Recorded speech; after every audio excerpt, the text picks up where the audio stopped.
Cuando queráis. Bien, buenas tardes. Hoy damos la bienvenida a Pablo II. Buenas tardes. Buenas tardes. Y el tema es muy importante, como siempre.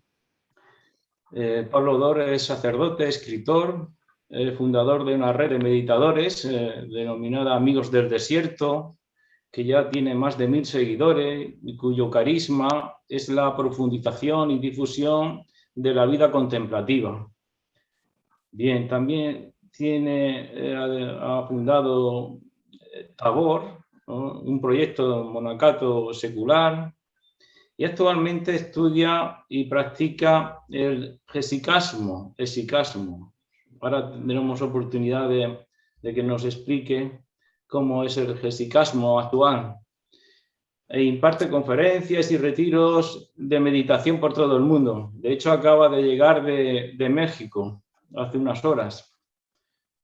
Y antes de estar también con nosotros, Carola Arbolí, buenas tardes. Rodrigo Aguirre, buenas tardes. Estar aquí, gracias. Y Antonio García Soler, buenas tardes.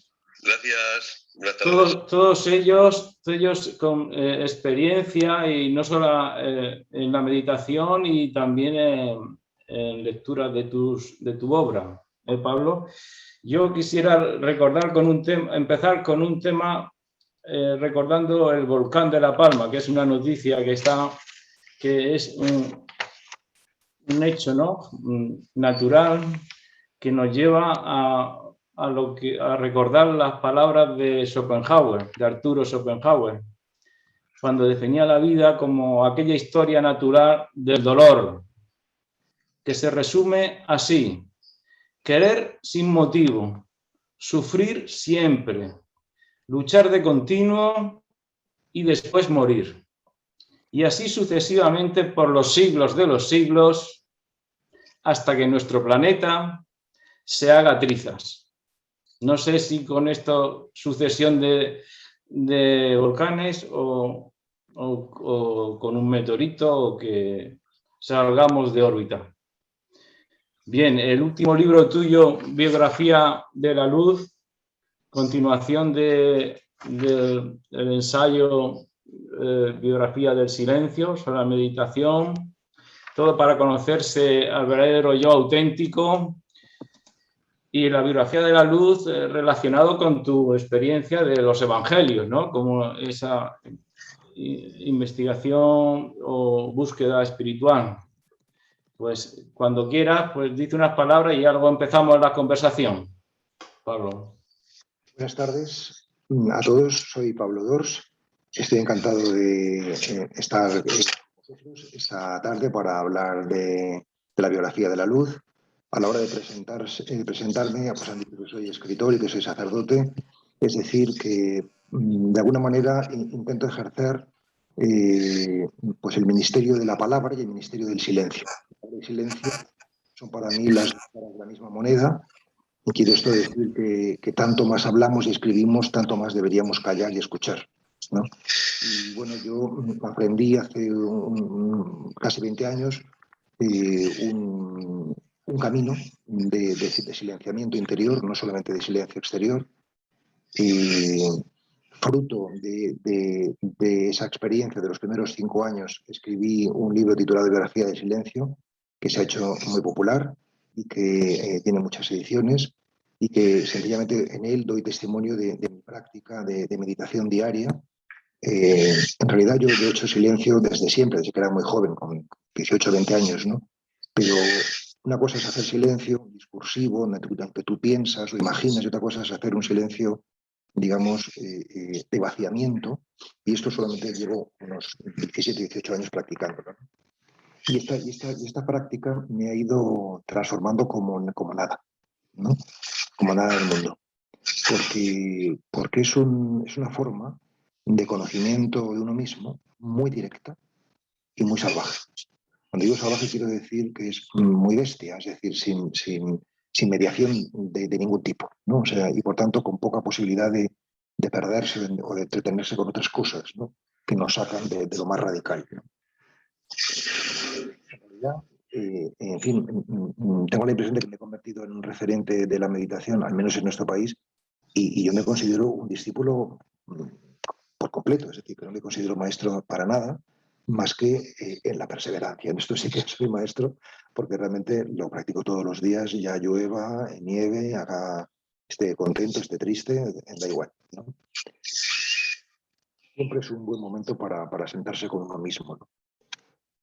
Bueno, no voy a extenderme sobre la meditación porque en realidad lo que tenía la idea de que me habíais pedido era sobre biografía de la luz, ¿no? O sea, decir unas palabras como unos 10 o 12 minutos, ¿no?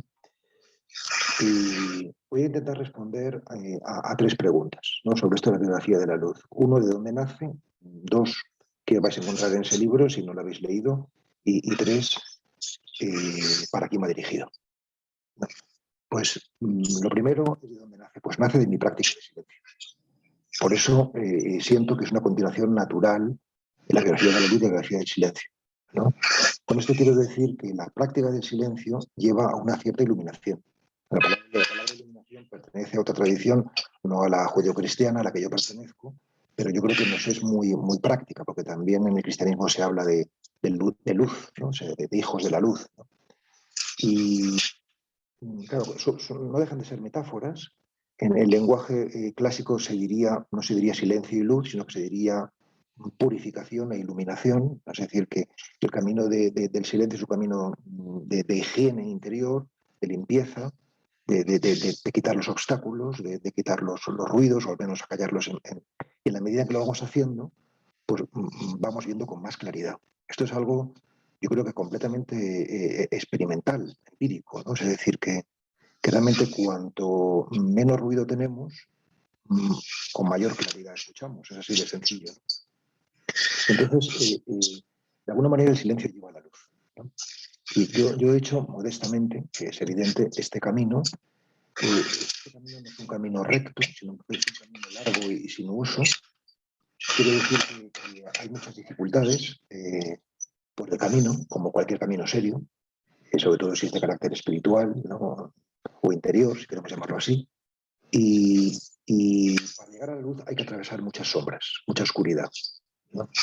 Todo esto parte de una antropología muy elemental, ¿no? Y tenemos un núcleo de luz, que es nuestra identidad más profunda, rodeado de un territorio sombrío, que es la expulsión del Edén, ¿no? O sea, el inconsciente en terminología freudiana, y que como lo oscuro no nos gusta, pues hemos construido un envoltorio, unos mecanismos de defensa, y vivimos normalmente fuera, ¿no? Pero hacer la aventura interior es romper el envoltorio, atravesar el territorio sombrío y llegar al núcleo de luz, ¿no? O sea, por decirlo así, en 2 patadas, ¿no? Y para ese territorio sombrío, yo me he encontrado con un mapa para guiarme en ese territorio sombrío, que son los evangelios, ¿no? Los leo desde una óptica no confesional, aunque yo sea cristiano y sea sacerdote, pero hago una lectura, vamos a decir, cultural de los evangelios, porque estoy convencido, bueno, esto ya respondería para quién va dirigido, pero luego volveré sobre ello. Estoy convencido de que más allá de la confesionalidad o del agnosticismo del lector, ahí hay un depósito de sabiduría, como deciros, hay una luz, o sea, que realmente todo el mundo podríamos beneficiarnos, ¿no? Y me da la impresión de que eso es algo muy desconocido, ¿no? Entonces, descubro, ¿no? En este camino que la palabra sagrada pues me da pistas sobre el trabajo interior y me hace comprender qué es lo que me pasa y no es que me dé soluciones, pero sí me da propuestas de trabajo, ¿no? Ahora intentaré explicar en qué sentido, ¿no? Y con esto pasaría a la segunda pregunta, y es ¿qué os vais a encontrar, ¿no? Si es que acometéis la lectura de este texto? Es un texto ambicioso, me ha llevado 5 años de trabajo. Yo escribo todos los días un par de horas, ¿no? Porque también hago otras muchas más cosas. Bueno, ¿qué vais a encontrar? Pues vais a encontrar una lectura muy personal y también lo que yo llamo mística o simbólica, alegórica, si queréis, del Evangelio, ¿no? O sea, para entender qué significa esto, pues hay que entender primero que hay pues 3 lecturas, que son las clásicas, por así decirlo. Una sería la lectura infantil o mítica o literal, ¿no? Que es la que casi todo el mundo está acostumbrado, ¿no? O sea, una segunda es una lectura histórico-crítica, ya de carácter más exegético, más técnico, para los que estudian o los que estudiamos teología, historia y tal, pues este abordaje más científico, vamos a llamarlo así. Y luego hay una lectura teológica más específica para creyentes, ¿no? O sea, es decir, el Evangelio desde la fe y bueno, pues lo que es la teología, ¿no? Esta lectura que pretendo ofrecer no es ninguna de estas tres, ¿no? Que por supuesto respeto y no excluyo, ¿no?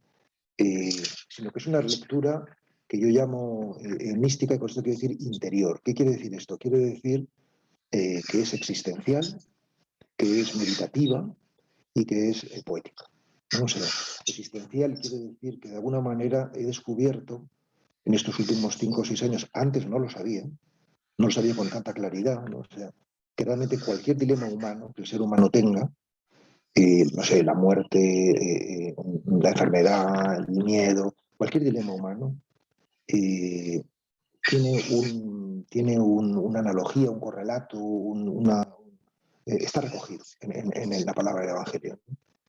Y realmente esto es enormemente fecundo, ¿no? Porque muchas veces cuando uno pues está perdido no sabe qué hacer y también en el Evangelio encontramos muchas pistas de trabajo interior, pero muchísimas, ¿no?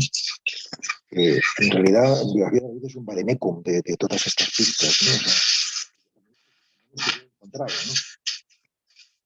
Eso es existencial. Luego, meditativo quiere decir que no, tendría que poner ejemplos para que luego a lo mejor en diálogo podemos hacerlo, ¿no? Para que se entienda con más claridad, ¿no? Que no se habla tanto. Hay mucho ruido. Alguien hace mucho ruido, en definitiva. No sé si es el propio Zoom o alguno de los que estamos conectados, no lo sé. Bueno, intentaré. En principio estamos todos muteados y incluso Antoni, que no parecía, se ha desconectado. Pensé que el ruido venía de tu lado, de hecho, Pablo, pero veo que no. Ahora, yo creo que no sé si hay ruido aquí. ¿Se escucha ruido? No, ahora desde que hemos empezado a hablar del ruido ha desaparecido. Ha desaparecido, me has visto un poco de milagro. Gracias. Bueno, esperemos que...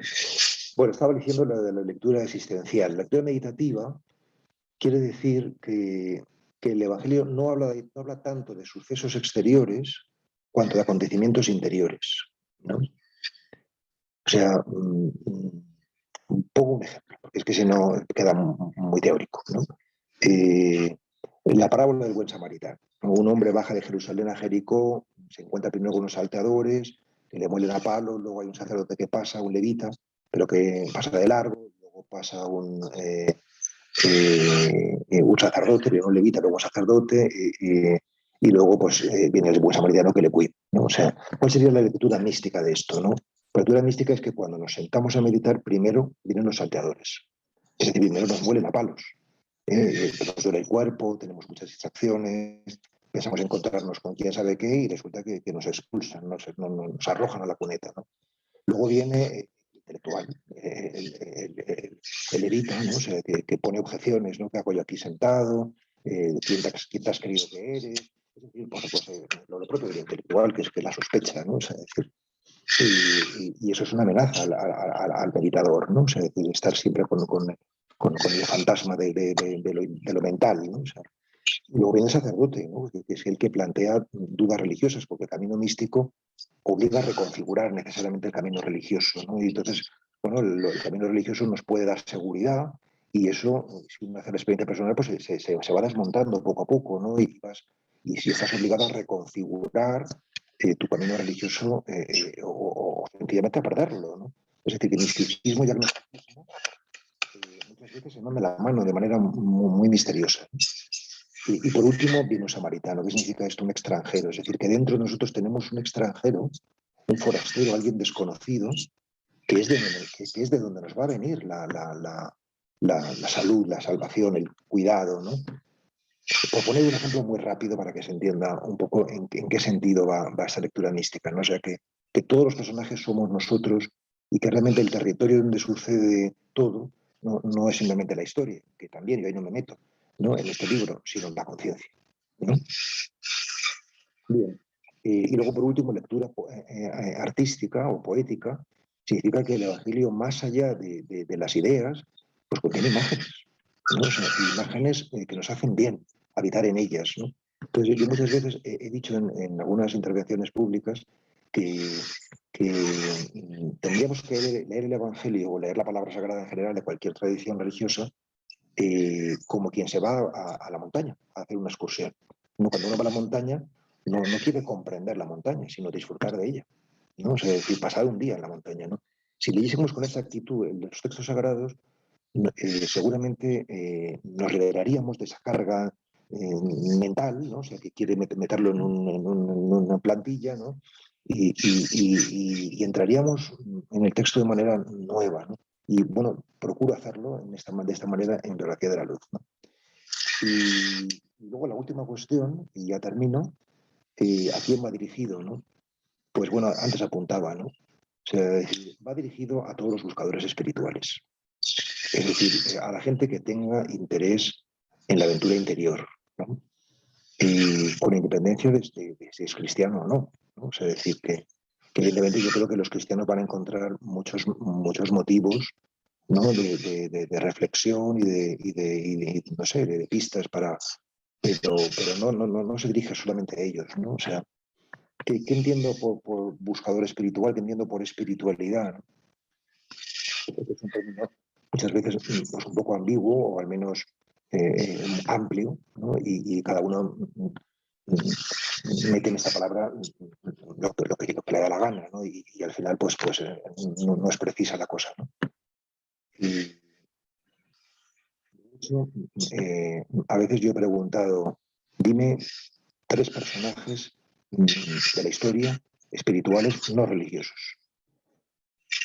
Siempre el público se queda en silencio, porque no es porque la espiritualidad y la religión han estado profundamente asociadas, ¿no? A no ser que definamos bien lo que es espiritualidad, ¿no? Yo la suelo definir de este modo y con esto concluyo, ¿no? O sea, es el cultivo, la espiritualidad es el cultivo del cuerpo y de la mente, de la atención que da frutos de armonía y compasión. Esto me parece muy importante, esto último, no todo me parece importante, ¿no? Cultivo, por tanto, es una tarea, es algo que hacemos nosotros.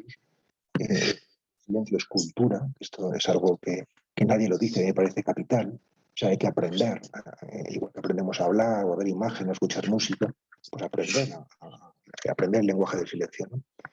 Es una tarea, por tanto, primera cosa, ¿qué es lo que hemos de cultivar o cuidar? Pues lo que somos, cuerpo y mente. Somos cuerpo y mente, ¿no? Somos materialidad y somos seres verbales, lingüísticos, ¿no? Y cómo, mediante el amor, perdón, mediante la atención, que es tanto como decir amor, ¿no? Siempre recuerdo a Simone Weil que decía que si queremos saber qué amamos, pues miremos a qué estamos atentos, ¿no? La atención es tanto como amor, ¿no? O sea, es un cuidado amoroso del cuerpo y de la mente que da frutos de armonía, es decir, que nos recompone por dentro. Armonía significa unidad en la pluralidad, o sea, somos muchos, no se trata de acabar con la multiplicidad que somos, ¿no? Sino de buscar una armonía, pero también de compasión, es decir, que no se trata de generar una aristocracia interior, no, sino más bien de generar humanidad, ¿no? Y por tanto, el verdadero encuentro con la propia luz, lo que iluminas a los otros, ¿no? Y te hace descubrir que estamos unidos, que estamos hermanados, ¿no? Es como sino esto, y para las personas que tengan este deseo, este anhelo de caminar en este sentido, pues yo creo que son los que van a encontrar en Biografía de la Luz no sé, un alimento, ¿no? O sea, yo pienso que había que escribir un libro así, que esto no estaba escrito. Evidentemente hay referentes en el pasado, ¿no? De interpretaciones más o menos alegóricas en San Agustín y algunos otros padres de la Iglesia antiguos, pero no de manera tan sistemática y sobre todo no desde la clave de la meditación silenciosa, ¿no? Como yo intento ofrecer, ¿no? Y bueno, lo que para mí también es muy importante es que se trata de una reflexión formalmente religiosa, el fondo es espiritual, pero la forma es claramente religiosa, ¿no? Publicada en una editorial laica, ¿no? Y en un contexto, pues, en fin, secular, ¿no? Como es el nuestro. Y eso lo hace particularmente, yo creo que emblemático, porque lo religioso es políticamente incorrecto, ¿no? Es decir, que evidentemente mi libro es espiritual, sí, pero desde luego tiene formas religiosas, o sea, eso no se puede ocultar, ¿no? O sea, y creo que pocas personas ocupan ese espacio que con toda modestia intento ocupar, ¿no? A la espiritualidad, pero desde la tradición religiosa. Y con esto, pues si os parece bien, pues ya os paso la palabra y comentamos o conversamos de lo que os parezca oportuno. Una vez más vuestra atención y vuestra deferencia conmigo. Muchísimas gracias a ti, Pablo. Y enseñamos el libro una vez más en la editorial Gutenberg y los capítulos, porque es un libro muy trabajado con 571 páginas y basándose en los evangelios hay una serie de capítulos, 11 capítulos. Sí, iniciación a los misterios, el segundo, pruebas del testigo, tercero, promesas de plenitud, cuarto, condiciones del discipulado, encuentro con el maestro, sexto, trampas de la mente, octavo, relatos para el despertar, corazón del pastor, pasiones del alma, es el 10º. De estos capítulos quisiera yo preguntarte si el más importante es el de la iniciación a los misterios o hay uno central que es aún más dificultoso de superar como obstáculo. En realidad es como preguntar qué es más importante, la mano, la nariz, la boca o el pie. Pues todo es importante para el conjunto, ¿no? O sea, decir, la organización del texto es sistemático, ¿no? O sea, decir, evidentemente puede leerse un capítulo y no leerse los siguientes, tienen cierta autonomía entre sí, pero pretenden ser orgánicos, ¿no?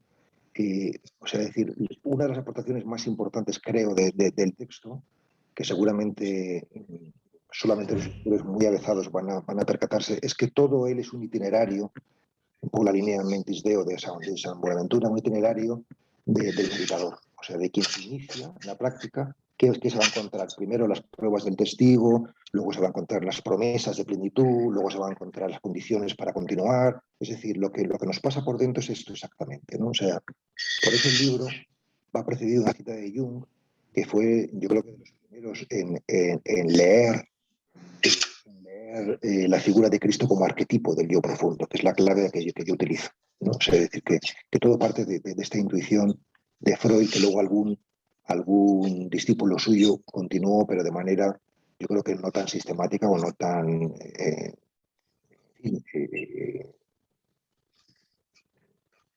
¿no? O sea,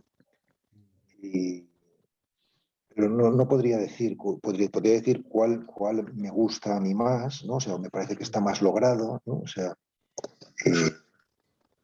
me gusta mucho el capítulo 6 de Terapias del Espíritu, que son los milagros de Jesús, ¿no? Porque es muy breve, porque me ha salido más breve que los otros capítulos.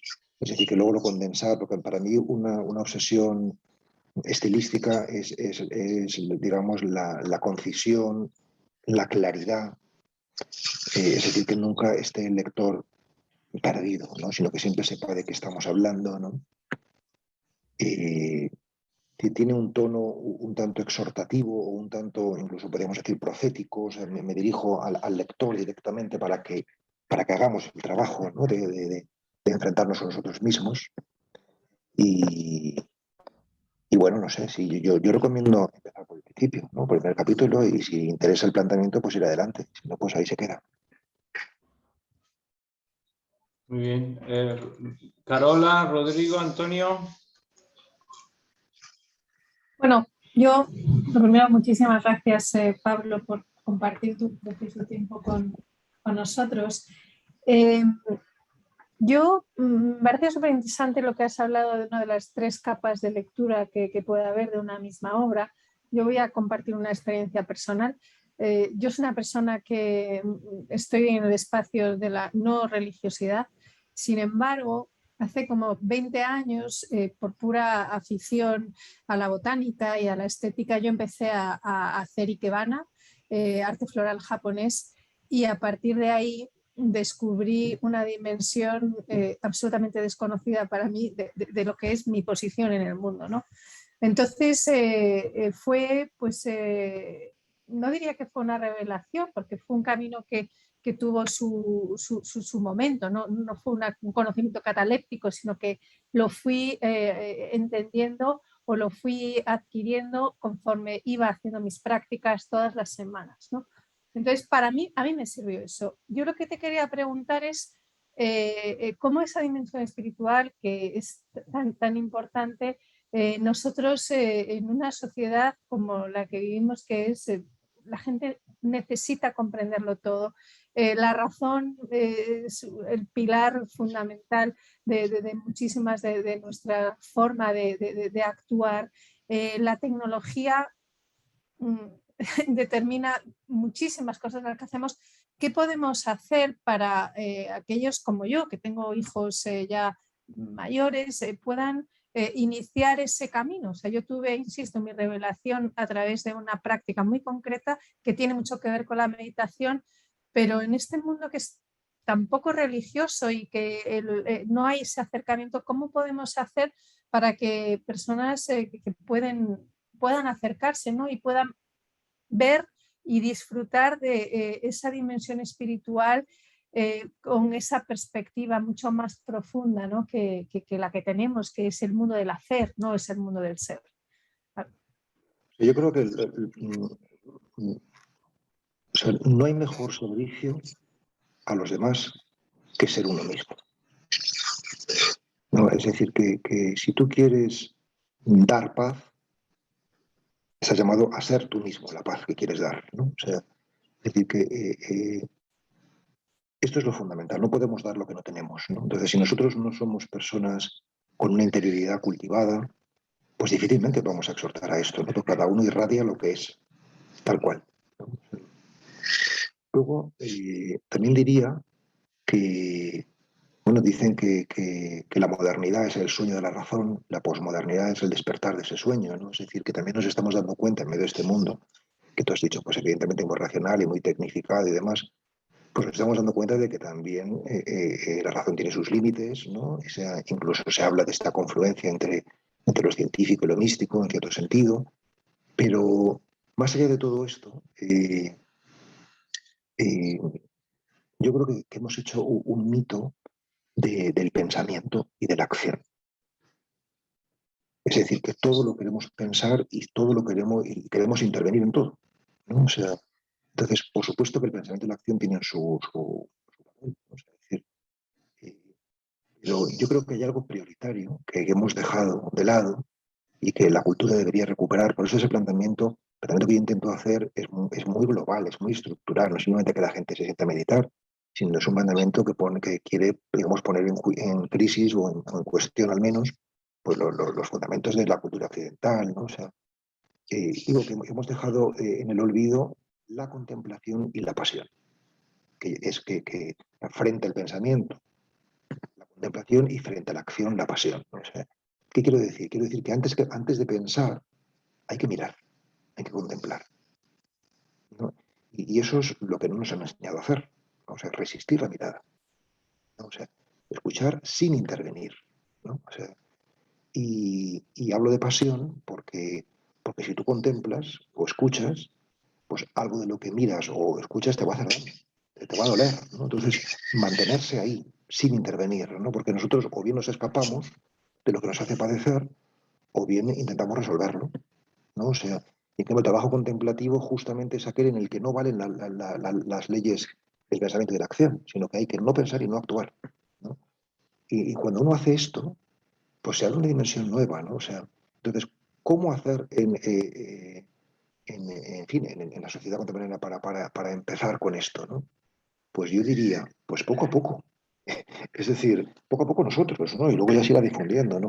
Es decir, tú quieres, no sé, tú quieres amar a alguien, pues tienes que dedicarle todos los días un rato a esa persona expresamente, ¿no? Para hablar con ella, con él, para, en fin, hacer actividades juntos. En fin, tienes que dedicar un tiempo específico, ¿no?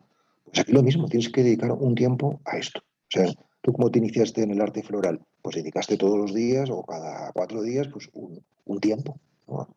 Es decir, y no hace falta que sea un tiempo muy amplio, basta que sea un tiempo regular, constante, ¿no? O sea, yo siempre digo, vamos a empezar con 25 minutos al día, ¿no? O sea, y eso es suficiente. O sea, nos va transformando poco a poco, ¿no? Y bueno, por ahí iría un poquito la respuesta que te daría. O sea, hay cosas muy teóricas que he dicho, pero también cosas muy prácticas y muy concretas, ¿no?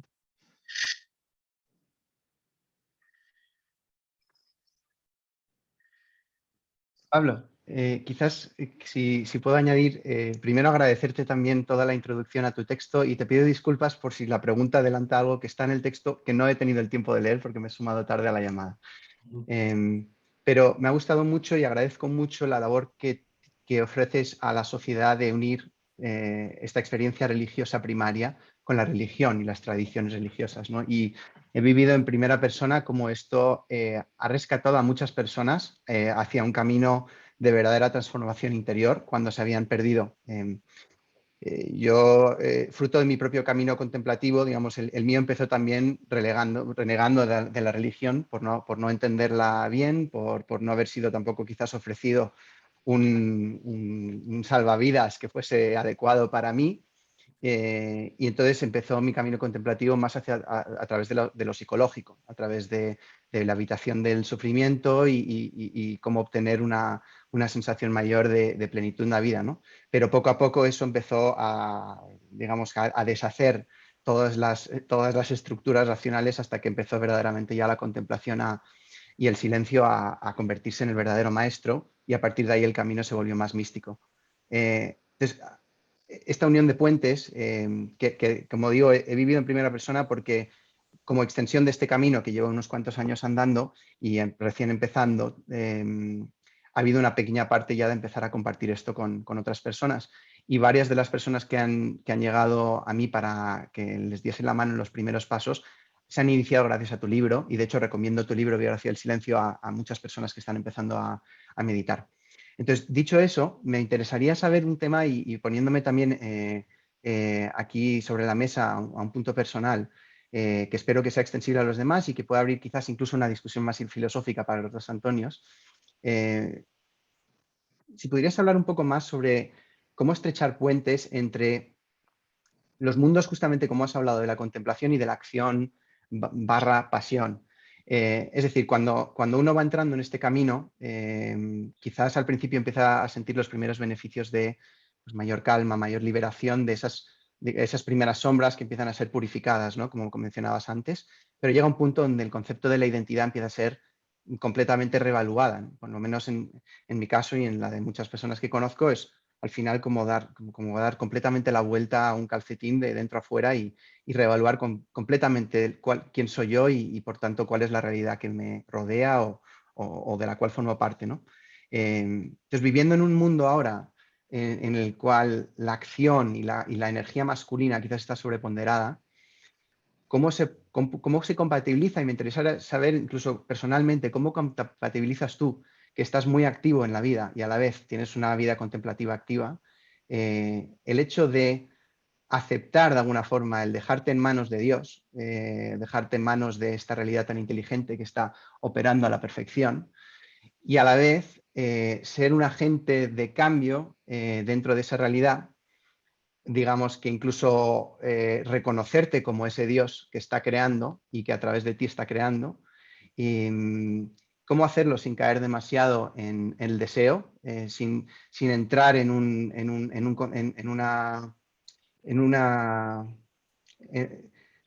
experiencia de lucha, digamos, contra lo que ya se te está dando en presente, que es perfectamente adecuado y pleno? Y como segundo apartado, cómo hacerlo también sin caer en la exigencia y en la culpa, que por lo menos en mi interpretación inicial cristiana, pues fue una cosa que tardé muchos años en ir expiando poco a poco y sigo de hecho trabajando en ello. ¿Cómo fluir completamente con estas energías de la vida como un agente aparentemente separado de ella, a la vez que reconociendo eso que hay inmanente en el cual no hay realmente nada que cambiar y que tampoco, pues, igual hay que hacer tanto, ¿no? Sobre todo cuando el cuerpo disfruta tanto de esos estados más contemplativos. O sea, yo estoy persuadido de que tendríamos que hacer muchas menos cosas. Creo que hacemos muchas más cosas de las necesarias. O sea, no hay que hacer muchas cosas, sino hay que hacer lo que cada uno tiene que hacer, ¿no? Eso por un lado. Por otro lado, esto lo he dicho en algunas ocasiones y lo han tomado como una broma, ¿no? O sea, desde que escribí un libro sobre el silencio no paro de hablar, ¿no? Y desde que practico la quietud no paro de moverme, de viajar y de... O sea, en el fondo es una paradoja, pero es, como todas las paradojas, es muy fecunda porque, porque realmente, o sea, cuando te dejas hacer, cuando no quieres ser protagonista de tu vida, sino que realmente te entregas, ¿no? O sea, en la medida de tus posibilidades y de lo que tú puedes y sabes, pues todo se conjura para que realmente tu vida sea mucho más fecunda, ¿no? Es decir, que estoy pensando en grandes místicos, no en mí, en grandes místicos como por ejemplo Teresa de Ávila, ¿no? O sea, y tantos otros, ¿eh? O sea, que realmente en fin, su camino interior le llevó a ser extraordinaria, a ser una mujer de una actividad extraordinaria, ¿no? O sea, o Madre Teresa de Calcuta o tantos otros, ¿no? O sea, eh, por ejemplo, Dag Hammarskjöld, el premio Nobel de la Paz sueco, ¿no? Que también era un hombre que desplegaba una actividad política, ¿no? en Naciones Unidas muy importante, ¿no? Y que luego se descubrió, no sé si conocéis el libro Marcas en el Camino, está en Pretextos, que es maravilloso, un libro místico, ¿no? O sea, de este político, ¿no? O sea, es decir, que tenemos una idea un poco infantil de lo que es la contemplación o como si fuese una pasividad más o menos, o un quietismo, ¿no? Una indiferencia del mundo y es todo lo contrario, ¿no? O sea, lo que te encuentras cuando entras en ti mismo es a los demás, es el mundo. O sea, lo que se ilumina es el mundo, ¿no? Y por último, que también estaba incluido en tu reflexión, la pregunta ¿quién soy yo? ¿No? Que es esa pregunta espiritual por excelencia, es el tema de la identidad, ¿no? O sea, que en realidad yo creo que por lo menos lo que me está pasando a mí, no es que tengas la respuesta de quién eres tú, ¿no? Sino que convives serena y alegremente con tu ignorancia, ¿no? Y te das cuenta de que la respuesta no es, no sé, no es una formulación que tú vas a dar, ¿no? Sino que la respuesta es tu vida. O sea, tal y como estás diciendo, esa es tu respuesta, ¿no? La palabra es la vida y tu vida es el salmo responsorial a esa palabra, ¿no? Es tu respuesta a esa provocación que es lo real, ¿no? Y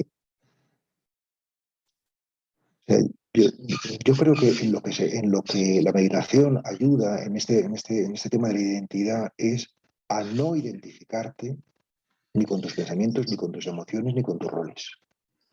¿No? Es decir, yo, bueno, soy sacerdote, soy escritor, pero en el fondo, esto, por importante que pueda ser, es accidental.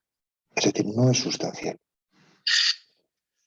Madre de familia, pues puede ser muy importante, pero no es sustancial. Es decir, que nuestro problema fundamental es que nos identificamos con, bueno, pues con nuestros pensamientos, ¿no? Sean negativos o positivos, con nuestras emociones, sean tóxicas o saludables, y con nuestros roles sociales. Y entonces cuando nos fallan, ¿no? Pues nos desmoronamos porque hay algo mucho más profundo, que es lo que somos, ¿no? Y a eso es a donde apunta la meditación, a eso es a donde apunta el trabajo espiritual, ¿no? Y a eso es a donde apunta el Evangelio, ¿no? O sea, es decir, cuando Jesús dice, yo soy el camino, pues desde esta lectura mística lo que nos está diciendo es que tú estás llamado a decir de ti mismo, yo soy el camino. Yo soy el camino para ir hacia mí mismo, para ir hacia la vida con mayúscula.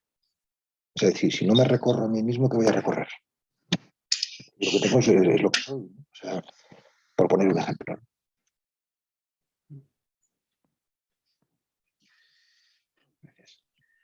Buenas. Hola. Hola, gracias, muchas gracias. Pues no sé qué decir, porque la verdad que os estoy escuchando y no sé por dónde empezar. De mí no voy a hablar porque todo lo que hable va a ser impreciso. Yo he escrito una cosita y la única cosa que medio salvo es un intento de verso que empieza así: me equivoqué en casi todo, y creo que el casi incluso puede sobrar. Me equivoqué en casi todo. El único así verso que medio que mi vocación, mi afición ha sido fundamentalmente literaria, ha sido profe de literatura, de estas cosas y tal. Y para resumir, digamos que con el tiempo me han ido interesando más en general los temas relacionados con la represión espiritual, ¿no? O sea, siempre me ha interesado Unamuno, Juan Ramón Jiménez, Último, o me ha interesado Santa Teresa o San Juan, pero ahora quizá más. Pero por ahí no es vario de tema. Ese no es el tema. El asunto es que últimamente, y esto que es una confesión, estoy ante ti, estoy ante una persona y un cura. Me dijo un amigo hace poco: Antonio, confiésate. Y no, hace tiempo que me confieso. Y se lo dije a mi madre. Confieso que mi madre me dijo: confiésate. Entonces no me voy a confesar evidentemente aquí, pero algo de confesión sí que me gustaría hacer. Disculpar un poco esta especie, no broma, sino, en fin, de expresión. ¿Cómo decir? El Estado, aunque yo me río mucho, digamos, llame la fuente, el todo me ha dado la gracia de que me río a menudo de mí mismo y me ven las personas como alguien alegre. Antonio es alegre y tal. Mi problema de siempre creo que ha sido, para resumirlo, la angustia. La angustia. No sé de dónde viene, pero una angustia que siempre, no es de ahora, es de siempre. No quiero tampoco ponerme trágico, pero constantemente el problema que me acucia es el no saber, el sentirme un Sísifo que sube con la piedra y otra vez se me cae, un pequeño Sísifo sin sentido. A ver, también es cierto que no me puedo quejar de mi vida, pero eso últimamente me llega más. Disculpad si hablo un poco en tema excesivamente personal de confesión, pero como me parece que eso le ocurre a muchas personas hoy en día, pues quisiera un poco, no sé, siguiendo un poco aquí este librito de María Zambrano, que es una joya, siempre El hombre lo divino, de María Zambrano, que me acompaña bastante. Y hay una parte que en La huella del paraíso, permíteme que lea la frase inicial, que dice algo así como: nostalgia y esperanza parecen ser los resortes últimos del corazón humano. Nostalgia y esperanza. Bueno, es el apartado en el que habla del paraíso, en fin, tiene también un apartado fenomenal aquí que es sobre Job, etc. Bueno, es un libro que siempre recomiendo y que me acompaña bastante. Nostalgia y esperanza. No, para decir algo ya que quizá no sé qué decir. No. Nostalgia y esperanza son los resortes y a la vez son un poco también nuestra condena por no llevarnos al presente, por centrar un poco. Quizá una causa de esa angustia sea un exceso de nostalgia y esperanza, o no tener bien centradas esa nostalgia, esa palabra griega, ¿no? O del regreso, o esa esperanza, que quizá a veces no es realmente la que hay que dejar, porque tampoco sabemos del futuro. Es decir, ¿de qué manera? No sé, como consejo, casi nos centraría para que las personas que estemos en esta disyuntiva de angustia, de no saber qué hacer con nuestra vida, qué hacemos aquí, de qué manera podríamos quizás manejar mejor el momento presente y también la nostalgia y la esperanza, porque también me parece que son útiles. Yo suelo hablar... No he dicho nada seguramente, pero... No, claro que sí. Has tocado un tema muy importante. Soy disperso. Ya sabes que mi verso fundamental es: me equivoqué en casi todo. Bueno, has tocado un punto fundamental, que es el tema de la angustia, ¿no? O sea, y luego yo también suelo decir que nuestra naturaleza es errática y por tanto cometemos errores fundamentalmente y así es como aprendemos. Yo también creo que me he equivocado No sé si siempre, pero desde luego muy a menudo, ¿no? Y me sigo equivocando muy a menudo, ¿no? Y no pasa nada, así es como aprendemos. Bueno, no pasa nada, a veces dejamos cadáveres y sí que pasa, ¿no? Pero hay que convivir con eso, ¿no? Aprender bueno, a manejar la culpa. También antes la mencionaba Rodrigo, ¿no? Eh, la culpa no es necesariamente mala, al contrario. Eso, lo que es malo es el complejo de culpabilidad, pero no el sentimiento de culpa, ¿no? Es decir, que sentirse mal cuando uno ha hecho una cosa que no es correcta, pues es lo oportuno, ¿no? O sea, tampoco hay que demonizar la culpa como si fuese, no me hables de culpa, ¿no? ¿Por qué no? Si está bien sentirlo. Pero bueno, ese no es el tema ahora, ¿no? Sí, disculpa un segundo, Pablo. Es verdad que la culpa está ahí, pero el problema es, la culpa por supuesto que está, aparece, pero me refería también a esa angustia un poco sin sentido que aparece sin que sea una relación directa con la culpa. Disculpa, ¿me entiendes? Claro que sí. Bueno, vamos a ello, ¿no? O sea, es decir, seguramente la mayoría de los que estamos aquí hemos experimentado alguna vez lo que se llama la angustia existencial, ¿no? O sea, que ya la tipificó Kierkegaard en su día, ¿no? Y que bueno, es decir, que no es otra cosa que la experiencia del vacío o del sinsentido es, bueno, una experiencia abismal, ¿no? Y desde luego, pues desagradable, terrorífica incluso. Bueno, que te confronta fundamentalmente con la nada, ¿no? O sea, bueno, yo puedo contaros cómo yo lo he vivido, ¿no? O sea, es decir, yo cuando me siento a meditar, me encuentro primero con algunas resistencias mentales y luego con algunas resistencias emocionales, ¿no? O sea, las mentales, o sea, las emocionales no suelen aparecer hasta que no has atravesado las mentales, ¿no? O sea, las mentales son sustancialmente dos, también son sucesivas. Lo primero es la distracción. Estamos distraídos, estamos dispersos, entonces la gente se cree que sentarse a meditar pues es una batidora. No, eso es una primera fase, ¿no? O sea, es decir, por supuesto, siempre tenemos distracciones, pero no es una batidora siempre el asunto, ¿no? Y una vez transitadas las distracciones durante un tiempo largo, ¿no? Que suele costar aquietar un poco la mente, ¿no? Pues te encuentras con el aburrimiento, que no es menor, ¿eh? O sea, decir que estar ahí sentado cuando no pasa nada o pasan pocas cosas, pues eso es una resistencia que hay que transitar, ¿no? Y cuando la transitas, entonces ya empiezan las resistencias emocionales, resistencias para ir al núcleo profundo, ¿no? Que también son sustancialmente dos. Una es el abatimiento y otra es la angustia, que ya empalmo con lo que tú preguntabas. Abatimiento quiere decir bueno, si estás en ese territorio sombrío del que antes hablábamos, pues eres sacudido por emociones negativas, ¿no? O sea, de todo tipo, insatisfacción, inseguridad, culpa, miedo, sentimiento de inferioridad. Fundamentalmente son esas cinco, ¿no? Porque también están tipificadas, ¿no? De lo que uno experimenta, ¿no?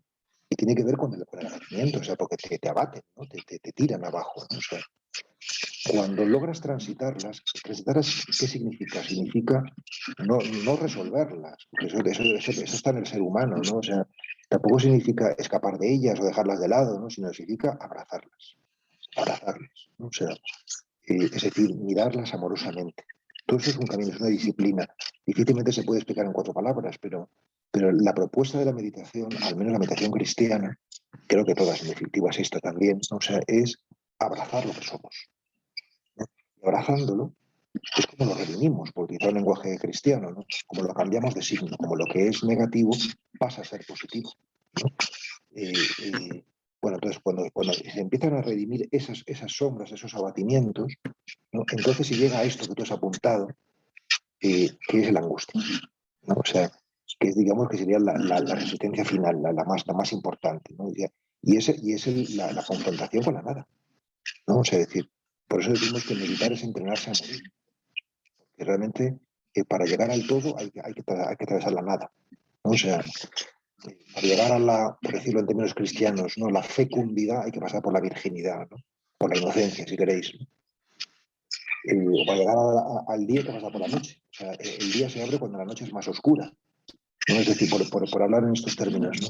Entonces, claro, esto es lo más radical de lo que podemos hablar. O sea, es la noche oscura. O sea, la angustia es la noche oscura.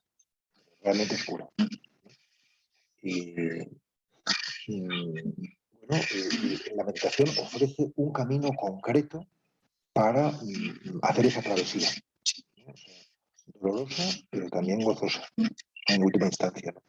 Si simplemente somos sacudidos por esto en la vida cotidiana, pues seremos víctimas de esto, ¿no? O sea, pero, o buscaremos consolación en el amor, o consolación en la fantasía, o consolación en la filosofía, ¿no? Y bueno, pero son consolaciones, ¿no? Pero no son, al menos que yo no los he experimentado, ni el camino del amor personal, ni el camino de la filosofía del pensamiento, ni el camino en fin, de la fantasía, de la ficción, ¿no? O sea, del arte, no los he experimentado como redentores, en la medida en que he experimentado el camino místico, el camino interior, como realmente sanador, ¿no? Por eso lo propongo para afrontar esto que estás preguntando, que es la...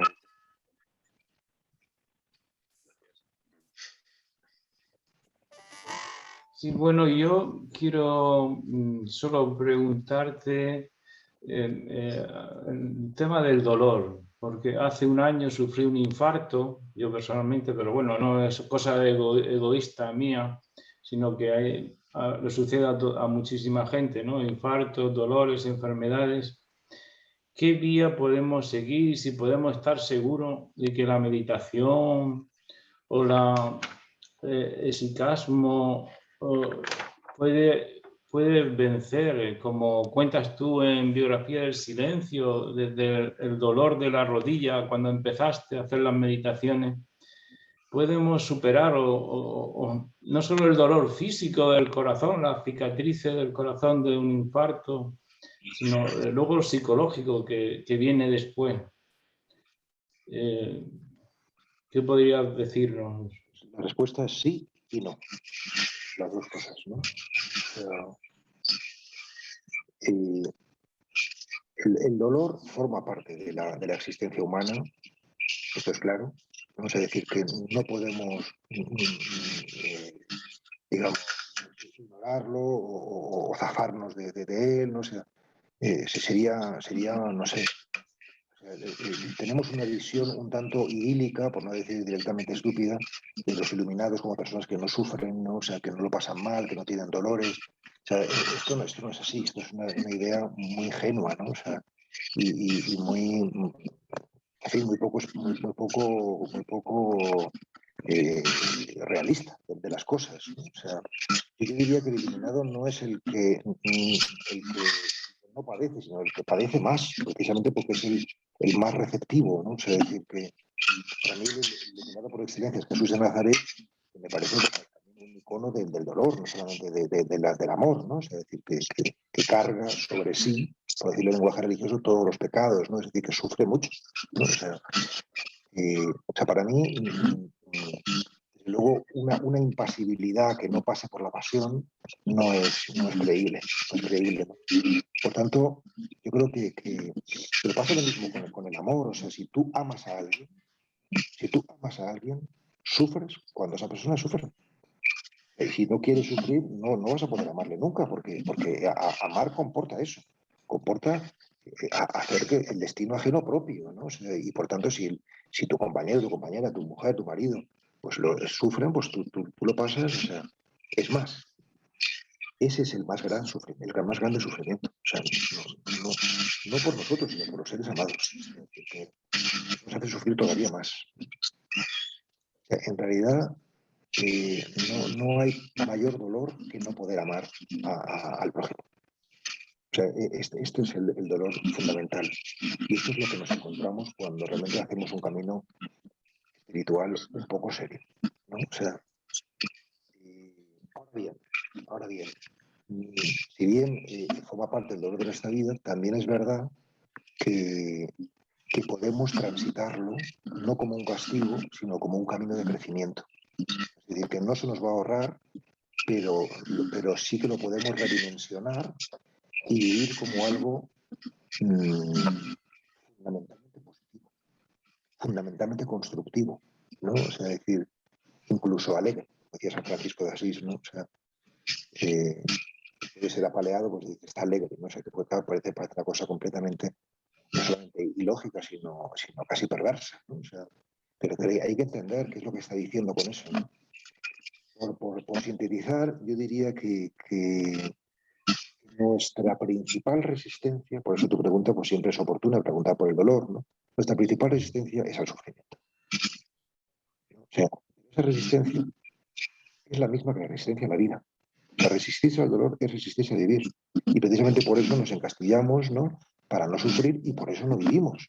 O sea, estamos en la periferia de la vida, pero no entramos casi nunca en el meollo. O sea, no estamos despiertos, estamos dormidos, protegiéndonos, ¿no? O sea, y por eso es importante, aunque os suene masoquista, y os suene, en fin, pues no sé, como decía antes, pues macabro, ¿no? O sea, renovar la disposición para sufrir.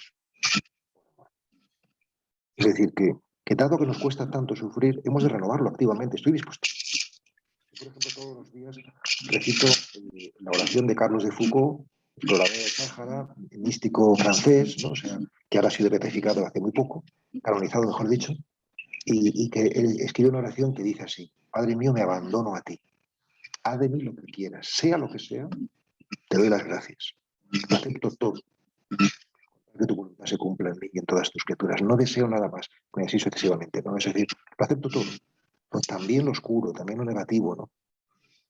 Porque todo eso puede ser camino de construcción, ¿no? O sea, entonces, todo esto, claro, dicho así, suena a música celestial o a música infernal, depende de dónde lo mires, ¿no? Pero esto se encarna en la vida de muchas personas, ¿no? Y no solamente se encarna, sino que es operativo. Yo he tenido el privilegio de ser capellán en un hospital durante 10 años en el Ramón y Cajal, a toda una década, ¿no? Y por tanto he visto morir a muchas personas, ¿no? O sea, haciendo un cálculo hace años, pues deduje que no eran menos de un centenar que habían muerto en mi presencia, incluso muchos en mis brazos. Y te das cuenta de que la mayoría de las personas mueren mal. O sea, no transitan bien el dolor, ¿no? O sea, bueno, la más de la mitad pasan la frontera ignorantes, ¿no? O sea, pues sedados o con opiáceos y demás, ¿no? O sea, pero los que están más o menos conscientes, pues la mayoría se agarra, no se rinde, no se entrega, ¿no? O sea, ¿qué está pasando ahí, no? O sea, ¿por qué no aprendemos a gestionar esta experiencia que es el dolor? Pues sencillamente porque estamos permanentemente escapándonos de ella. O sea, nunca la ponemos cara, nunca hablamos sobre este asunto, nunca buscamos formas para trabajarlo, ¿no? Bueno, ojalá que este foro pues sea una forma, ¿no?, de empezar a poner cara a este fantasma, ¿no? Gracias. Quizás por añadir una coletilla rápida, por si pudiera servir a las personas que vayan a ver este vídeo en el futuro, a mí me gusta distinguir entre dolor y sufrimiento. No sé si siento más dolor que antes o no, pero eso no creo que haya variado, pero el sufrimiento lo vivo mucho más como la resistencia frente a todo lo que está ocurriendo, incluyendo el dolor. Y entonces desde ahí abrazar el dolor puede ser una experiencia envuelta en amor, que no deja de ser dolorosa, pero no es sufrida. No sé si es un concepto infantil, Pablo, ¿no? Pero a mí me sirve distinguirlo para tratar de expresar un poco a las personas que no han vivido aún esa experiencia que comentas de abrir ese corazón, pues que no necesariamente es una condena, sino que el corazón está dispuesto a esa apertura cuando llega ese momento y no se vive como un sufrimiento. Hay incluso belleza, entre comillas, en ello. Es una diferenciación budista, ¿no? El dolor y el sufrimiento, ¿no? El sufrimiento es lo que tú añades, ¿no? Y bueno, seguramente es así, ¿no? O sea, lo que pasa es que yo, por ejemplo, pienso en Jesús de Nazaret, que para mí evidentemente es mi paradigma fundamental, ¿no? Entonces digo, pues a lo mejor Jesús no supo poner distancia entre el dolor que le vino, porque realmente sufrió mucho, ¿no? O sea, es decir, al menos eso parece por los testimonios escritos que nos han dejado de su experiencia, ¿no? Yo lo que sí que creo es que nosotros podemos entrenarnos en la meditación, yo no sé hacerlo de otra manera, ¿no? O sea, para mirar amorosamente lo oscuro, sea el dolor, sea lo que sea, ¿no? ¿Qué significa esto, mirar amorosamente? Pues significa imprimir a nuestra mirada interior ternura y benevolencia, ¿no? Y frente a lo negativo, yo que sé, te da una noticia, o alguien te hace daño, o alguien te humilla, ¿no? Pues en vez de vengarte o darle vueltas a la cabeza, tal, o sea, mira a esa persona con indulgencia y con... Esto no te sale naturalmente, esto es un ejercicio que uno tiene que hacer. ¿no? O sea, evidentemente al principio cuesta mucho o no es uno capaz. Por eso esa mirada amorosa tiene que ser también breve. Porque si es larga, se convierte en morbosa. Entonces te entrampas, te enganchas, ¿no? Y ya te ha arrastrado la marea del mal, ¿no? Ya te ha arrastrado, ¿no? Entonces ya estás ahí, bueno, pues generando negatividad, ¿no? Entonces, pero una mirada breve y amorosa, y eso es lo que se entrena en la meditación precisamente, y luego volver al presente, volver a la respiración, eso sí que exorciza el dolor, ¿no? Sí que nos ayuda a transitarlo con más dignidad, ¿no? Y son palabras muy grandes, ¿no? Todas estas que estamos manejando, pero ojalá para alguien puedan darle alguna luz, alguna pista. Una cosa breve, Pablo, acerca de la meditación. Bueno, disculpo un poco si parezco un poco frívolo, pero conociendo, no, decía Pessoa que los dioses, que lo dice él, no han dado la fortuna de desconocernos, ¿no?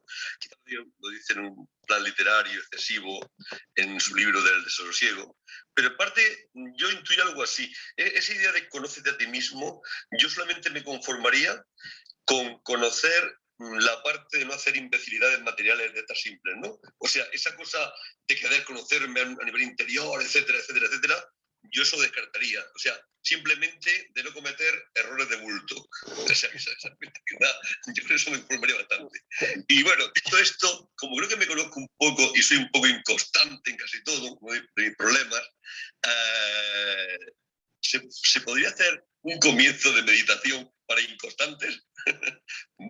o va reñido. Es decir, yo también, otra parte que me he dedicado en mi vida, así he sido profesor de tenis. Y las dos cosas, que me da literatura y esto. Y cuando enseñaba, había gente que no quería jugar, pero lo que hacía fundamentalmente es que el tenis o el baloncesto, lo que sea, es un juego.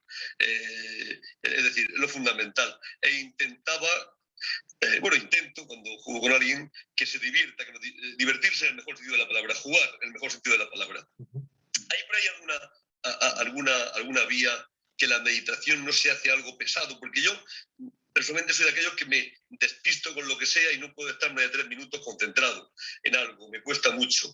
¿Hay alguna forma a través del juego o a través de no sé qué que sea posible que la meditación venga mejor? De hecho, yo intento meditar andando o corriendo cuando corría, es decir, en el campo, moviéndome, es cuando en periodos, digamos, en los que consigo entrar en contacto con la naturaleza, se produce algo parecido, no sé si será parecido a la meditación, pero lo que es parado me cuesta mucho. Entonces, quiero decir, si hay también alguna posibilidad de utilizar la meditación de formas diferentes para que pueda valer a cualquiera, aunque no lo haga de una forma estricta, por decirlo así. Posibilidades hay muchísimas. O sea, tú puedes ir de Madrid a Barcelona por muchos caminos. No Exactamente, eso es. No solamente por la autopista nacional, sino que hay muchas formas de llegar, ¿no? O sea, y yo creo que has tocado un tema muy bonito, ¿no? O sea, que es el tema del juego, el tema de la ligereza. Claro, porque pero bueno, pasa, por ejemplo, yo pongo el ejemplo que conozco, que es el de la escritura, porque yo también pues, me dedico a escribir, como ya sabéis, ¿no? O sea, ¿cómo consigues la ligereza en el escribir? O sea, que tú de pronto escribas una página que no tengas que corregir nada, ¿no? Que todo te salga zas, o sea, directo, ¿no? O sea, incluso, ¿cómo consigues el humor, ¿no? En la literatura, ¿no?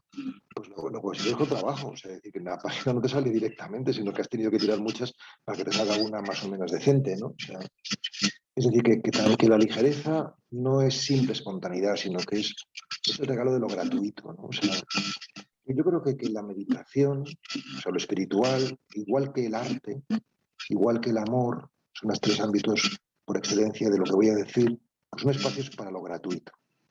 ¿No? O sea, decir que donde no cuenta lo utilitario, ¿no? O sea, yo creo que uno empieza a progresar en la meditación, también en el arte, ¿no? O sea, cuando te liberas de la utilidad. O sea, por ejemplo, dices, yo quiero meditar para tener, pues no sé, menos estrés o menos ansiedad.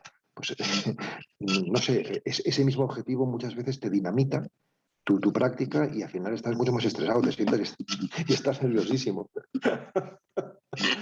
Bueno, pues pasa lo mismo, por ejemplo, a la hora de escribir. O sea, si tú estás obsesionado con que quieres escribir un libro, pues tu propia obsesión por el libro te dinamita tu escritura. Entonces tienes que liberarte de la meta y disfrutar del camino, ¿no? O sea, yo siempre digo, Cristo no dijo yo soy la meta, dijo yo soy el camino. ¿No? Por tanto, si estamos en el camino, disfrutando, ¿no? Y eso tiene que ver con el juego que tú dices, jugando, ¿no? Con las palabras, jugando con el silencio, escuchando, ¿no? Con curiosidad, ¿no? O sea, pues la cosa se torna diferente, ¿no? Cuando uno hace ese paso de lo gratuito, o sea, de hacerlo, yo lo hago porque quiero, ¿no? Entonces, es como una relación de pareja. Yo lo comparo siempre con una relación de pareja. ¿No? Tú no estás con alguien porque te da beneficios, no sé, de placer o de dinero, de seguridad o de lo que sea. Y si lo estás haciendo así, pues estás manipulando a la persona, estás utilizándola, ¿no? Sino que estás porque quieres entregarte a esa persona, porque quieres vivir con ella, porque te lo pasas bien, porque disfrutas, ¿no? A todo esto nos lleva a que el problema metafísico, por excelencia, yo suelo decirlo, que el problema religioso, por excelencia, es el disfrute. Es el disfrute. O sea, no el miedo a la libertad, que decía Erich Fromm, sino el miedo al disfrute, ¿no? O sea, ¿qué es disfrutar? Entrar en comunión con la realidad. O sea, ¿por qué el paradigma del disfrute es el sexo? Porque dos personas entran en comunión físicamente. O sea, ¿qué es la mística? Entrar en comunión con lo real. O sea, la mística es el arrobo, el disfrute máximo, ¿no? O sea, porque es como enamorarse de todo, no solo de la persona, sino de todo. O sea, esa es la experiencia del místico, ¿no? ¿Y por qué te enamoras? Porque has entrado en comunión con eso, ¿no? O sea, es decir, que claro que eso es lo que buscamos, ¿no? Y claro que buscamos atajos. De hecho, por ejemplo, yo vengo ahora también de México, he dado algunos retiros y algunas conferencias, pero también he participado en un retiro como participante, no como instructor o como guía, donde la maestra, que es una maestra zen, pero cristiana, bueno, pues su aporte fundamental dice que es el Qigong, o sea, el ejercicio del Qigong, los movimientos del Qigong, dice bueno, yo creo que tiene muchísima razón, seguramente, ¿no? O sea, que te abren, en fin, los sentidos, la apertura del cuerpo, te la abre el Qigong, según ella, como no te abre otras disciplinas, y que esto permite la aventura interior, permite la meditación, permite de una manera mucho más gozosa, que es lo que tú apuntas, mucho más juguetona, ¿no? O sea, decir, y yo creo bueno, que hay que experimentar, ¿no? Pero eso no quita lo que yo suelo decir, o sea, que la quietud es el silencio del cuerpo. O sea, y cuando el cuerpo se silencia, está la mente preparada para silenciarse, y cuando vamos a estar silenciados es cuando habla el espíritu, ¿no? O sea, pero claro, eso es todo un camino, ¿no? O sea, todo esto que estoy diciendo no quita que lo otro, la quietud, también sea muy buena, y eso es el hesychasmo. El hesychasmo es la práctica, o si quieres, la búsqueda de la paz por medio de la quietud. Esto es el hesychasmo, ¿no? Del griego exigía, ¿no? Que es un poco la necesidad, efectivamente viene, sí, claro, me reí. Muchas gracias. A ti, Antonio.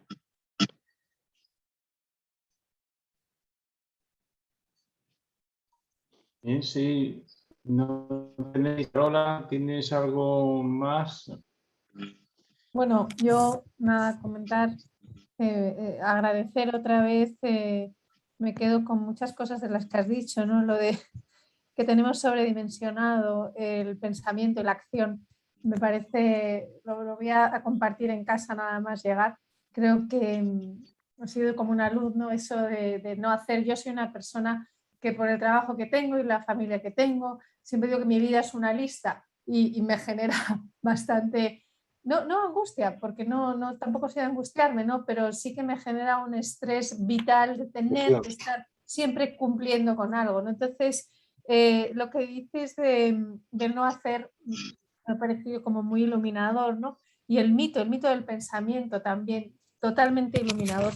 Entonces, nada, te pediría consejo para qué hay que hacer para pasar a la acción. Es decir, una cosa es la intelectualización, la comprensión de este camino que que compartes con nosotros y vale, y entonces, ¿qué hago mañana por la mañana? ¿Qué me aconsejas?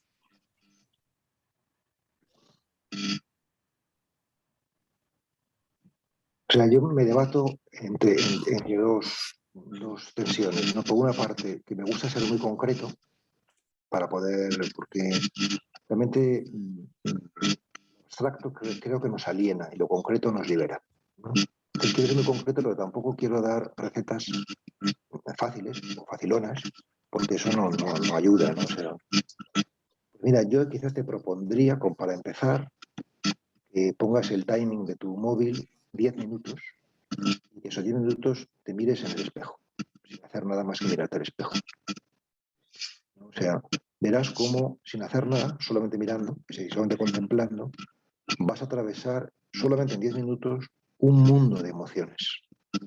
Un mundo de emociones. O sea, te van a pasar desde a lo mejor la complacencia inicial, mira qué guapito estoy, ¿no? Esta mañana, hasta la tristeza, y que puede desembocar en llanto, ¿no? Incluso el asco ante uno mismo, ¿no?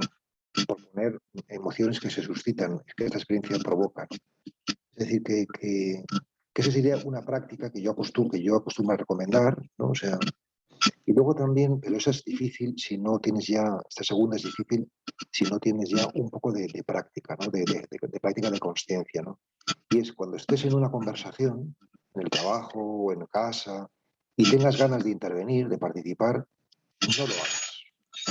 Mantente las ganas, no participes, ¿no? O sea, de intervenir, ¿no? O sea, cuanto más lo haces, pero yo lo hago mucho esto, en conversaciones de grupos, tal, no intervenir, ¿no? O sea, cuanto más lo haces, más te das cuenta de dos cosas. Una, es mucho mejor no hacerlo.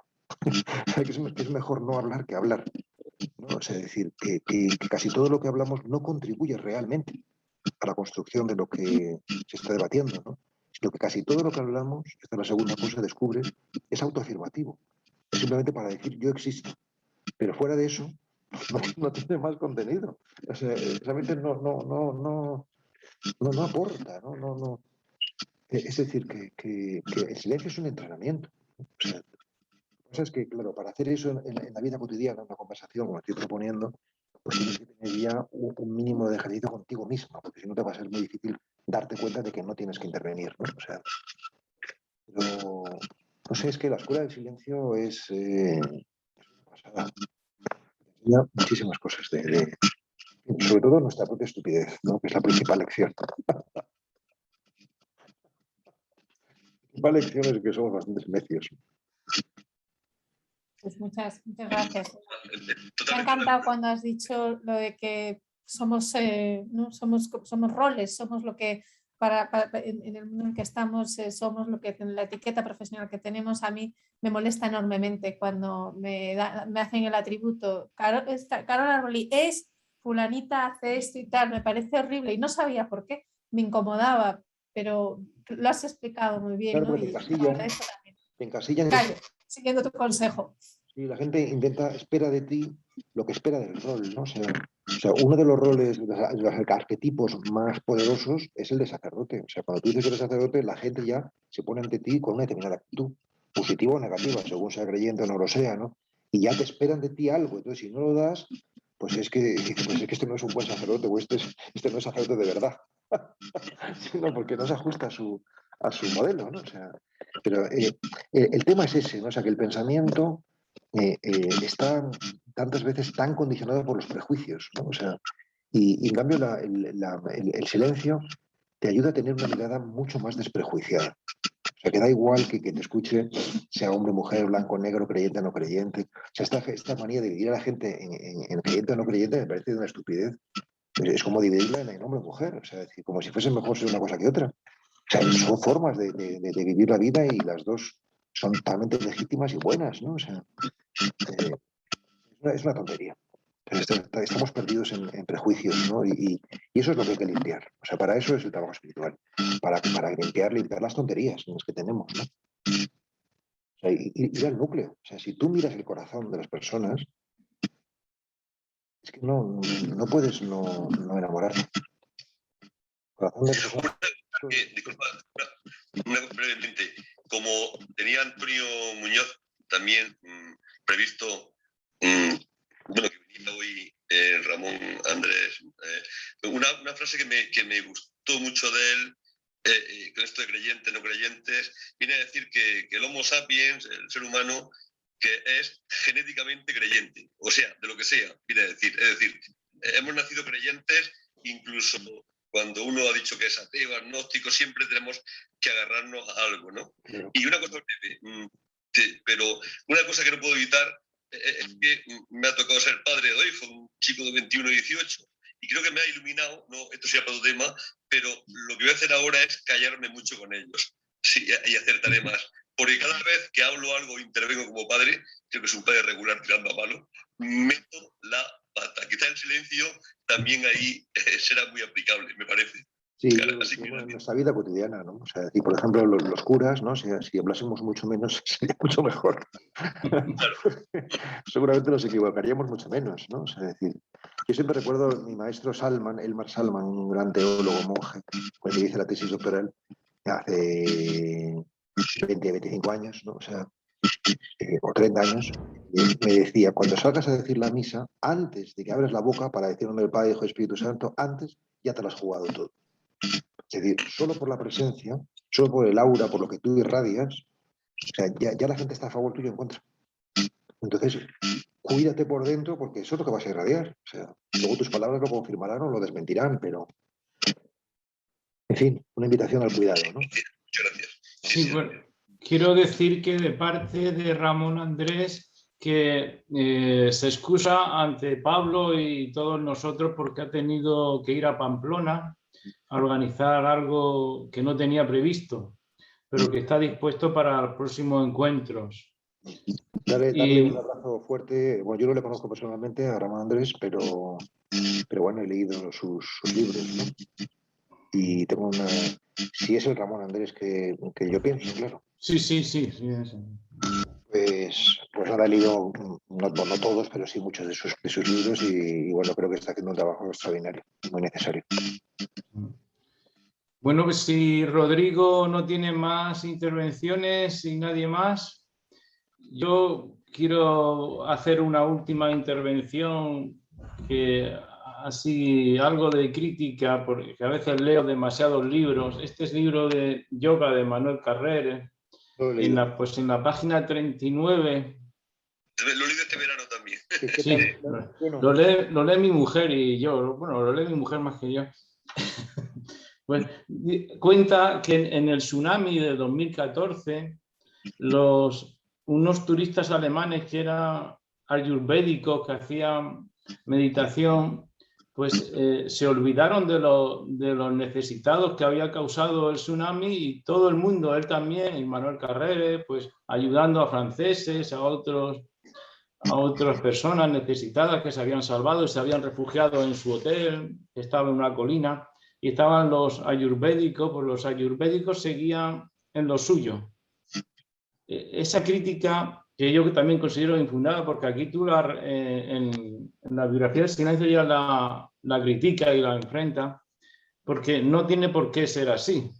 No, hay esa indiferencia ante el sufrimiento. No es correcto cuando hablamos de los meditadores o de los amigos del desierto, como queremos ser.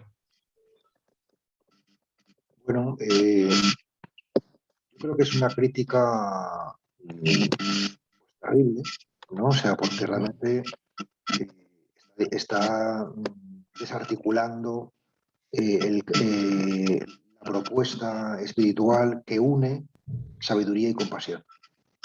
O sea, es decir, que Buda, que es el icono del iluminado, ¿no? O sea, del sabio en definitiva, pues también es el compasivo, ¿no? O sea, es decir, entonces, sí, como he dicho, si una práctica espiritual no te lleva a la compasión, no te lleva a ayudar a los demás, o sea, si la gracia no se verifica en caridad, por decirlo cristianamente, pues seguramente está pervertida, ¿no? O sea, es decir, ha perdido el foco, ¿no? O sea, esto no significa que muchas veces lo mejor que puedes hacer es sentarte en silencio a orar, ¿no?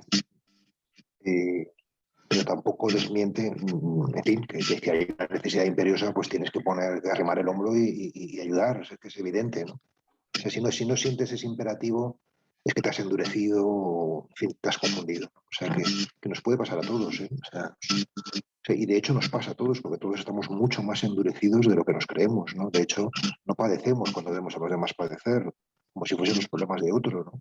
Precisamente el camino meditativo lo que te da es un corazón de carne. O sea, es decir, yo, por ejemplo, no me presento como modelo en absoluto de nada, pero sí que puedo decir que yo ahora tengo una implicación emocional mucho más grande que antes. Es decir, que, por ejemplo, lloro mucho más. Espero que el llanto me lleve a la acción, no se quede ahí en un desahogo físico, ¿no? O sea, fisiológico. Pero en fin, Emmanuel Carrier, bueno, yo he leído algunos textos suyos. Por ejemplo, yo leí El Reino, que es sobre el cristianismo y tal, y me pareció muy flojo, francamente. O sea, decir que no quiere decir que no tenga su talento, tiene talento narrativo, faltaría más, ¿no? O sea, pero por lo menos ese libro le salió, creo que, no sé, muy desconfigurado, poco compacto, ¿no? O sea, es decir, tiene obras mucho más interesantes y a mí se me han quitado un poco las ganas de leer yoga, aunque el tema me interesaría, ¿no? En sí mismo, ¿no? Sí, bueno, yo precisamente eso le dije a mi mujer, que la falta de compasión no es de los budistas, sino de los alemanes, de los turistas alemanes, que todavía no habían completado la meditación. Bueno, Rodrigo tiene que marcharse y vamos a terminar la grabación, ¿no? Quiero decir una cosa más, perdona, es decir, que o sea, el trabajo de ayudar a los necesitados del tsunami está muy bien, pero también está muy bien el trabajo, a lo mejor no pragmático, que es lo que nosotros entendemos, no sé, de llevarles al hospital corriendo, sino contemplativo de estar con ellos, ¿no? O sea, decir que eso es lo que hace un verdadero meditador, no simplemente correr a llevarle a la ambulancia. Si hay que hacerlo, lo hace, ¿no? O sea, pero acompañar amorosamente al sufriente, ¿no? Eso sí, eso es lo propiamente contemplativo, ¿no? Sí, Rodrigo, ¿tiene algo que decir? Y ya termina Pablo y damos las gracias. Nada, simplemente dar las gracias por toda esta conversación tan interesante. Recién venido de viaje de México, mucha energía que está ahí circulando a través de ese cuerpo. Muchas gracias, Pablo, y gracias a todos. Ha sido un placer, Pablo. Muchas noches decir que me duermo cuando este punto de angustia escuchándote. También escucho unas cosas con otros. Hace poco escuché con un vídeo tuyo de Mardía y de Rafa, exactamente, que me encantó. Así que el estar hoy contigo, con todos vosotros, ha sido un auténtico regalo para el corazón, así que muchísimas gracias. Gracias a vosotros, yo también lo he disfrutado, la conversación, y nada, pues estoy a vuestra disposición y en fin, ojalá que se continúe por esta vía de la reflexión y de la contemplación. Gracias. Pues muchísimas gracias a todos, un abrazo muy fuerte y esperamos vernos en la próxima ocasión, que no sea muy tarde. Gracias.